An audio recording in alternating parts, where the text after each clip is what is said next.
Los franceses le dan el último adiós al expresidente Jacques Chirac. Miles de personas llegaron al Palacio Nacional de los Inválidos, donde se recuerda a los héroes para presentar sus respetos al líder. Falleció el jueves pasado. Tenemos análisis en el estudio. El conservador Partido Popular seguirá gobernando en Austria. Sebastian Kurz triunfó en las elecciones parlamentarias con más del 37% de los votos y deberá hacer alianzas, según los primeros resultados. Su liderazgo salió ileso a pesar del voto de censura en mayo que obligó a adelantar los comicios. Y en Hong Kong hubo más protestas contra el gobierno en el Día Mundial contra la Tiranía. La policía usó gases lacrimógenos. Los manifestantes buscan boicotear la celebración de los 70 años de la República Popular China el próximo martes. Un cordial saludo, mi nombre es Ángela Gómez y aquí están las noticias de France 24. Iniciamos en París, Francia. Miles de personas hicieron fila esperando pacientemente y durante horas para ingresar al Palacio Nacional de los Inválidos y rendir un último homenaje al expresidente Jacques Chirac. Allí también está enterrado Napoleón Bonaparte. El ataúd del exmandatario, fallecido el jueves pasado, permanecerá en el edificio toda la noche, antes de su funeral este lunes, en medio del luto nacional. Veamos el informe. En el lugar donde Francia honra a sus héroes, el expresidente Jacques Chirac recibió uno de los últimos homenajes públicos en su honor. El coche fúnebre llegó al Palacio de los Inválidos minutos antes de la ceremonia. Miles de personas lo esperaban para un último adiós. Hubo sentimientos encontrados entre los asistentes. Chirac fue alguien muy importante. Hemos perdido a un gran presidente. Él dio toda su vida por nuestro país, así que quise estar aquí. De él estamos hablando hace mucho tiempo, desde que yo era niña, y él era el presidente, por todas estas cosas y por mi familia sobre todo. Yo lo conocí por sus intervenciones internacionales, lo vimos en los medios, lo vimos en los periódicos. Fue un hombre humanista que amaba el país, que amaba a todo el mundo, que amaba la cultura. Y vine aquí hoy para rendirle homenaje.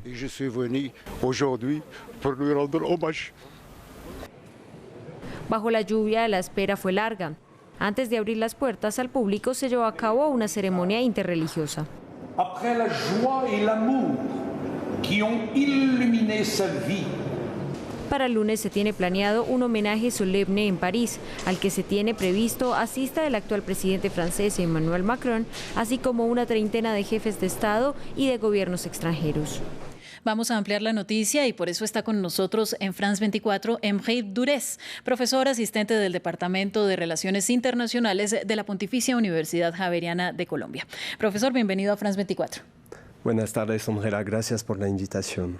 Es impresionante el sentimiento que expresan los franceses en este momento dándole el último adiós al expresidente. ¿Cuáles son esas grandes memorias para recordarlo?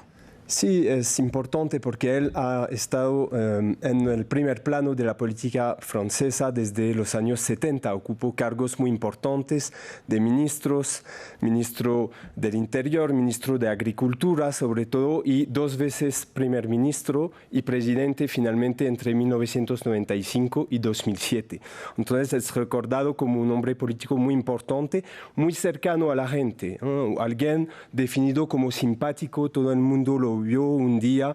A él le gusta dar la mano a la gente, tener este contacto con el pueblo, y a nivel político será recordado sobre todo por su oposición a la guerra en Irak en 2003.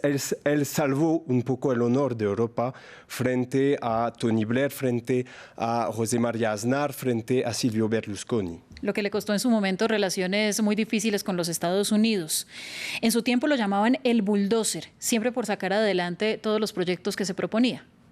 Sí, efectivamente, por su personalidad un poco, por su característica de animal político, de tener a veces también cambio de alianzas. Él dejó de lado el candidato natural del gaullismo, Chaban-Delmas, en las elecciones de 1974. Entonces, él no dudaba en hacer rupturas políticas y por esas razones lo llamaban efectivamente de esta manera, por su personalidad, también por su físico, hacia más de un metro 90. Entonces, también estas características físicas lo llamaban así. Mire, y también para hacer un poco de historia, tuvo Chirac sus momentos controversiales. Recordemos que fue en el momento que fue alcalde de París, fue condenado por desviar fondos públicos, sin embargo nunca pagó la pena de prisión y a pesar de esos antecedentes no deja de ser muy respetado y muy querido por la gente. Sí, es verdad, estuvo condenado en 2011, pero no tuvo que ejecutar porque era solamente 2 años, pero sin la ejecución de la pena y ya estaba retirado, entonces ya se trataba de asuntos anteriores, pero efectivamente existe esta cara sombra. Sin embargo, lo que la gente quiere acordarse es realmente esta pelea en contra de la guerra en Irak, también su compromiso a favor del diálogo de las civilizaciones, en contra del choque de las civilizaciones, su realización del Museo de las Artes Primeras en París, son todos estos compromisos que la gente se acuerda. A nivel mundial es muy importante, yo creo, este legado del diálogo de las civilizaciones, muy contrario a lo que hizo su sucesor, Nicolas Sarkozy, que era más favorable a una política occidentalista de Francia, en particular con su decisión de volver en el mundo integrado de la OTAN. Muchísimas gracias, profesor, por estar con nosotros. Gracias a usted. Nosotros continuaremos mañana informando acerca de estos homenajes que se realizan en Francia. Por el momento pasamos a Austria. El conservador Sebastian Kurz del Partido Popular triunfó ampliamente en las elecciones parlamentarias y seguirá liderando el país. Así sale prácticamente ileso, a pesar de la moción de censura que en mayo llevó al colapso de su gobierno por un escándalo de corrupción de su vicecanciller. Kurz obtuvo 37,2% de los apoyos, según los primeros resultados, y tendrá la opción de elegir con qué partido hará alianza para formular un nuevo gobierno. Yorani Arciniegas nos informa.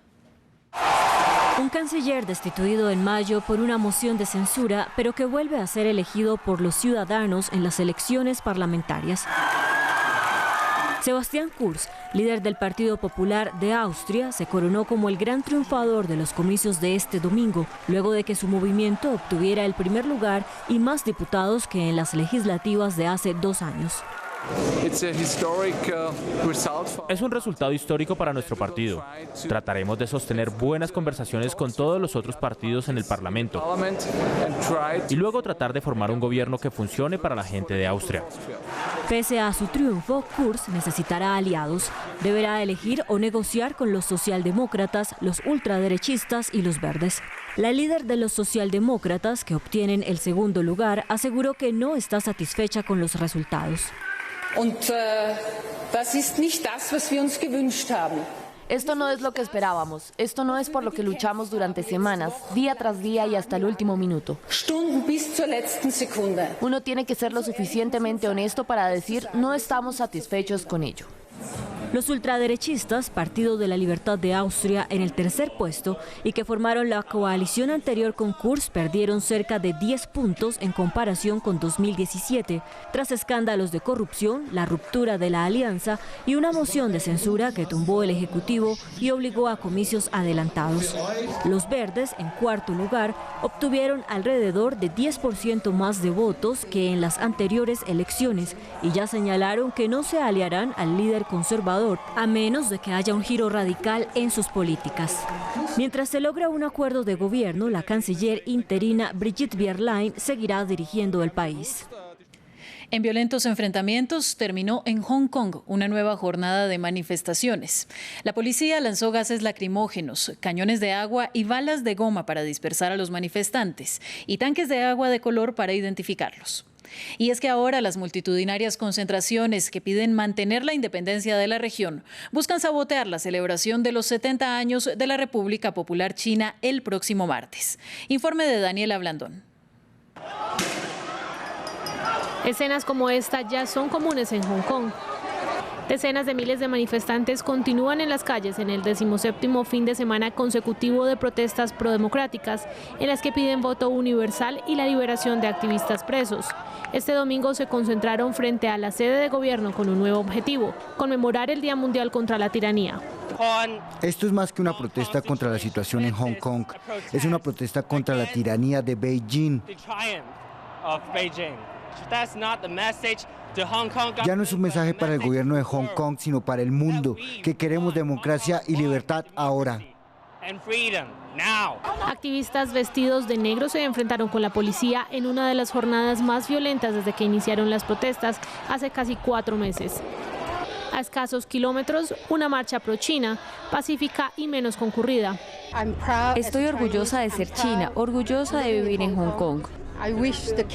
Deseo que los chicos en Hong Kong despierten porque ellos no saben cómo será el futuro. Sé que van a despertar, es solo cuestión de tiempo. China avanza en los preparativos para celebrar por lo alto los 70 años de su fundación el próximo martes. Una lluvia de críticas cayó sobre la jefa de gobierno Carrie Lam por haber viajado a Beijing a celebrar en medio del caos en Hong Kong. Las pésimas condiciones en el campo de refugiados de Moria, en la isla griega de Lesbos, resultaron en protestas y en un incendio que dejó una persona fallecida.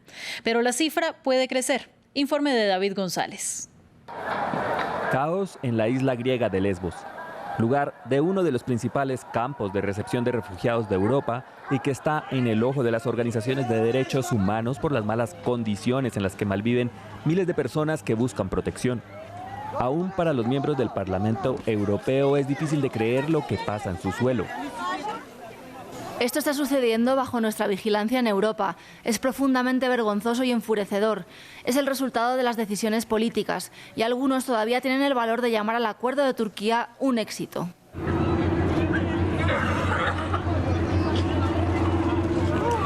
La tensión venía en alza. La sobrepoblación, la falta de recursos para atender a los rescatados y el confinamiento, en lo que algunos han llamado un apartheid social, eran los ingredientes que estaban por hacer ebullición. El ACNUR lo había denunciado días atrás. Se había aliviado tras transferencias de gran escala, pero en los meses pasados el número se ha incrementado. Ahora tenemos 12.000 personas en un espacio donde no caben más de 3.000. Y para las personas viviendo en Moria las condiciones eran inhumanas. La vida acá no tiene ningún significado, nada tiene sentido. Todos estamos sufriendo, es una lucha continua, por cada comida, por cada documento, por todo. Lo peor es que el flujo de personas que huyen de las guerras, la pobreza o el colapso económico de sus países no se detiene en las costas de Lesbos, puerta de entrada de Europa. Y México despide al cantante José José, que falleció este sábado a los 71 años tras padecer un cáncer de páncreas. Cientos de admiradores realizaron un improvisado homenaje en la zona en la que creció el artista en Ciudad de México. Frente a su estatua dejaron flores y velas y entonaron canciones. Artistas y mandatarios latinoamericanos también expresaron sus condolencias. Informe de Alan Austria. La balada se queda sin su príncipe José José, un gran ídolo de la canción romántica mexicana. Ni la amenaza de lluvia ni la distancia impidieron que sus admiradores fueran al parque de donde se levanta una estatua del artista para despedirlo entonando sus canciones. Era nuestro ídolo en nuestra juventud. En 1970 recibió en Los Ángeles su primer disco de oro y fue honrado con una estrella en el Paseo de la Fama de Hollywood. Vendió más de 120 millones de discos y alcanzó la fama muy rápido. También cuenta con una estrella en el Paseo de la Fama de Las Vegas. Se hizo merecedor de 22 discos de oro y platino por sus ventas. Pero su batalla contra el alcoholismo duró décadas. Las consecuencias de sus adicciones, más el esfuerzo vocal excesivo y complicaciones de salud, arruinaron con el tiempo su voz de tenor. Desde principios de la década de 2000 ya no podía cantar. En los Grammy Latinos se le reconoció su trayectoria. Es algo tan bonito como si la familia artística me entregara este reconocimiento. Estoy muy feliz, muy contento. Los presidentes de México y Bolivia, entre otros, lo recordaron como un gran representante de la canción romántica latinoamericana en el mundo. Y artistas como Alejandro Sanz, Carlos Vives, Chayanne, Vicente Fernández y Julio Iglesias conmemoraron al cantante. El príncipe permanecerá inmortal en la historia mexicana, dando su voz a los enamorados. Así llegamos al final de este informativo. Usted recuerde que puede consultar la actualidad internacional en www.france24.com. Ya volvemos con más. Esto es France 24.